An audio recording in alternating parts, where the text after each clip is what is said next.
All right, friends, here we go. The Mouse Before Christmas. Michael Garland. He has a few books we read. Christmas Magic. Oh, What a Christmas. Very fun.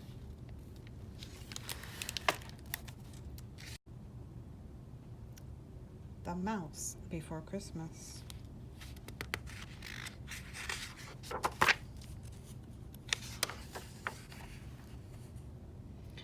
On the night before Christmas, there was a young mouse who was stirring and whirling all through the house.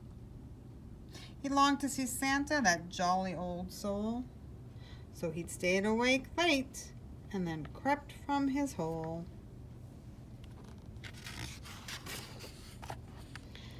Out in the kitchen, Mouse stacked up a treat, chocolate chip cookies for Santa to eat. He made not a sound as he hurried and scurried, but Puss was asleep, so he needn't have worried. Now onto the fireplace, Mouse gave a sigh. Though the cookies were heavy, he held the plate high. Next, where to hide? Mouse looked around quick. Snug in a pot, he could spy on Saint Nick. Mouse waited and wondered and almost dozed off until hoofbeats and sleigh bells came from aloft.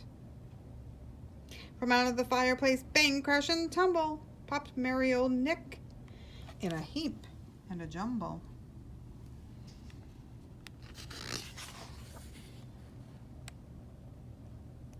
Mouse was delighted his wish had come true. But what now, he wondered. What more could he do? As Nick stuffed the stockings, which started to sag, Mouse tippy-toed near for a peek in his bag.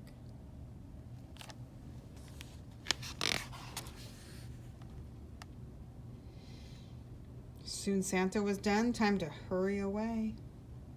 He snatched up his sack and sprang out to his sleigh. With a whoosh and a swish, Mouse was bundled inside.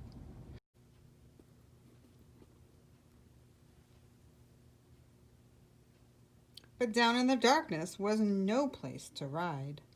It's stuffy, it's crowded, Mouse started to shout, and he squeezed, wiggled, scrambled to find a way out.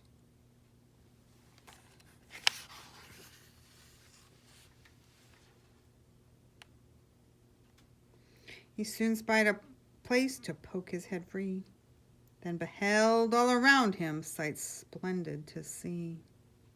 He was high above earth in the winter night sky, sneaking past stars in a sleigh that could fly. Mouse loved this new feeling, and when he looked down, far distant below shone the lights of his town. There's Mouse. He found a hole in the bag. And below him is his town.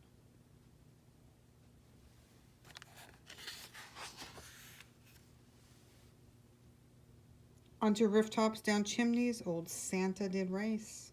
Mouse marveled the reindeer could keep up the pace.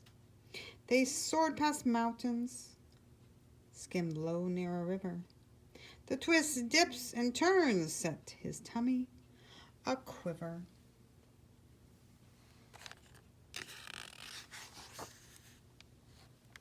Over bridges and castles and towers they flew.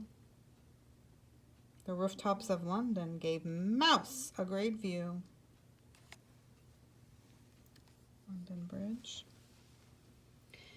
Thrilling sights awaited in each foreign land. In Holland, the windmills by moonlight looked grand.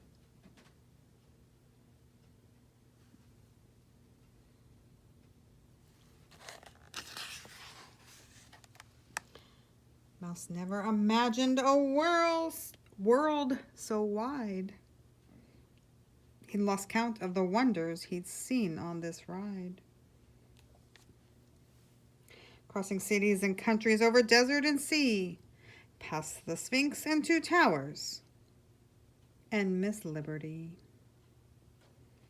All right, friends, we have to mention the Sphinx in Egypt, the Leaning Tower in Pisa, Italy,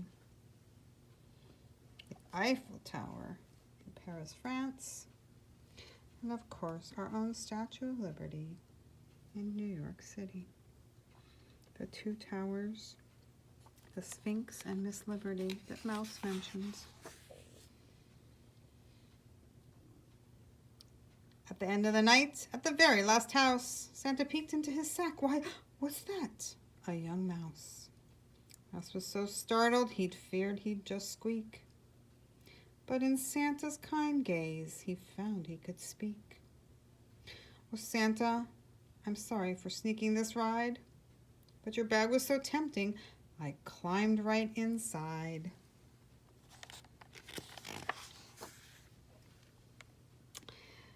Santa just chuckled.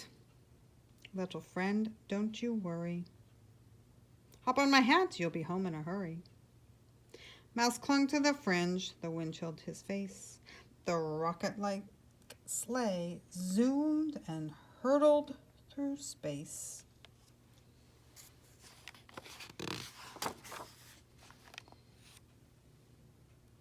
Back home safe and sound, there were presents for all. The one Mouse liked best was a hat marked size small. Then Santa crouched down till his beard touched the floor. The friends waved goodbye through the little front door. It was so late at night. Mouse was ready for bed, but he wanted to try his new hat on his head. It was just the right size, not too big, not too small. A hat just like Santa's. Mouse felt proud and tall. His little mouse siblings asleep. Mouse snuggled down, letting dreams fill his eyes, hearing words meant for him from a voice deep and wise. If you do all the things that a good mouse should do, don't be surprised when your wishes come true. Merry Christmas, dear mouse. Merry Christmas to you.